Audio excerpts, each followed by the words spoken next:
मविप्र समाजाचे कर्मवीर रावसाहेब थोरात महाविद्यालयात सावित्रीबाई फुले पुणे विद्यापीठ व महाविद्यालय विद्यार्थी विकास मंडळ यांच्या संयुक्त विद्यमाने इतर उपक्रमांतर्गत एक दिवसीय न्यायालयीन कार्यशाळा ही मंगळवार दिनांक 25 फेब्रुवारी रोजी घेण्यात आली।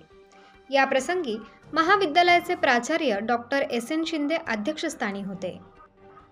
प्रमुख वक्ते म्हणून ॲडव्होकेट लक्ष्मण तुंगार, ॲडव्होकेट राजेंद्र इंद्रेकर व प्राध्यापक विलास जगताप उपस्थित होते। यावेळी ॲडव्होकेट तुंगार यांनी न्यायालयीन कामकाज कसे चालते हे उदाहरणे देऊन स्पष्ट केले। त्यानंतर ॲडव्होकेट इंद्रेकर यांनी संसदीय कायदे निर्मितीची प्रक्रिया आणि भारतीय न्याय संहिता 2023, भारतीय नागरिक सुरक्षा संहिता 2023 व भारतीय साक्ष अधिनियम नियमन 2023 या नवीन कायद्यांची ओळख करून दिली।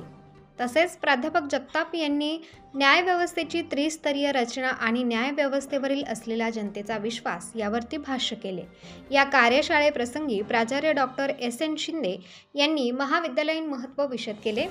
उपप्राचार्य डॉक्टर वाय साळुंके यांनी प्रमुख पाहुण्यांची ओळख करून दिली।